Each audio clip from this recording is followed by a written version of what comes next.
ನಮಸ್ಕಾರ, ನಾನು ಪವನ್ ಜೈನ್. ಇವತ್ತು ನಾವು ಡೈನಿಂಗ್ ಟೇಬಲ್ ಎಷ್ಟೋ ಜನರ ಮನೆಯಲ್ಲಿ ಡೈನಿಂಗ್ ಟೇಬಲ್ ಹಳೇದಾಗಿರುತ್ತೆ. ಇನ್ನೊಂದೇನಂದ್ರೆ ನೋಡಿ ನೋಡಿ ಬೇಜಾರಾಗಿರುತ್ತೆ. ಅದನ್ನ ಚೇಂಜ್ ಮಾಡ್ಬೇಕಂತ ಎಲ್ಲರಿಗೂ ಅಂತ ಐಡಿಯಾ ಇರುತ್ತೆ. ಆ ಟೈಮಲ್ಲಿ ಇರೋ ಡೈನಿಂಗ್ ಟೇಬಲ್ ನ ಏನ್ ಮಾಡುದು?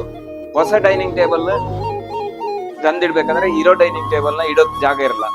ಅಂತ ಟೈಮಲ್ಲಿ ಟೆಕ್ನೋಶೈನಿಗೆ ಕಾಂಟ್ಯಾಕ್ಟ್ ಮಾಡಿ ನಮ್ಮಲ್ಲಿರುವ ಡೈನಿಂಗ್ ಟೇಬಲ್ ಯಾವ ತರ ಅಂದ್ರೆ ಜಾಗ ಕಡಿಮೆ ಇರೋ ಪ್ಲೇಸ್ ಅಲ್ಲಿ ಇವಾಗ ವಾಲ್ ಸೈಡ್ ಈ ತರ ಬೆಂಚ್ ಬರುತ್ತೆ, ಆಮೇಲೆ ಈ ತರ ಸೈಡ್ ಅಲ್ಲಿ ಚೇರ್ಗಳು ಬರ್ತವೆ, ಈ ತರ ಬರುತ್ತೆ. ಇದು ವಾಲ್ ಸೈಡ್ ಹಾಕೋದಾದ್ರೆ ಈ ತರದ್ ಹಾಕ್ಬೋದು.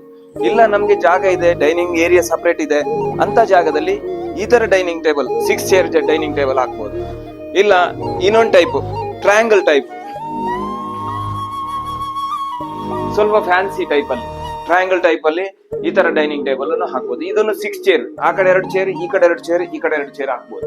ಈ ತರ 6 ಚೇರ್ ಡಿಫರೆಂಟ್ ಟೈಪ್ ಅಲ್ಲಿ ನಮ್ದು ಡೈನಿಂಗ್ ಟೇಬಲ್ ಇದೆ. ಇದೇ ತರ ಇದು ನಮ್ದು ಓನ್ ಮ್ಯಾನುಫ್ಯಾಕ್ಚರಿಂಗ್ ಇದೆ. ಇದೇ ತರ ನಮ್ದು ಇಂಪೋರ್ಟೆಡ್ ಡೈನಿಂಗ್ ಟೇಬಲ್ ಇದೆ. ಈ ತರ ನಮ್ಮ ಹತ್ರ ಇಂಪೋರ್ಟೆಡ್ ಡೈನಿಂಗ್ ಟೇಬಲ್ ಇದೆ. ಇದರಲ್ಲಿ 4 ಚೇರ್ಸ್ ಬರುತ್ತೆ ಪ್ಲಸ್ 6 ಚೇರ್ಸ್ ಬರುತ್ತೆ. ಇದರಲ್ಲಿ ನಮ್ಗೆ ಮಾರ್ಬಲ್ ಟಾಪ್ ಆಗ್ಲಿ ಇಲ್ಲಾಂದ್ರೆ ವುಡನ್ ಟಾಪ್ ಆಗ್ಲಿ ಯಾವ ತರ ನಮ್ಗೆ ಡಿಸೈನ್ ಬೇಕು ಆ ತರ ಡಿಸೈನ್ ಗಳು ನಮ್ಮ ಹತ್ರ ಅವೈಲಬಿಲಿಟಿ ಇದೆ.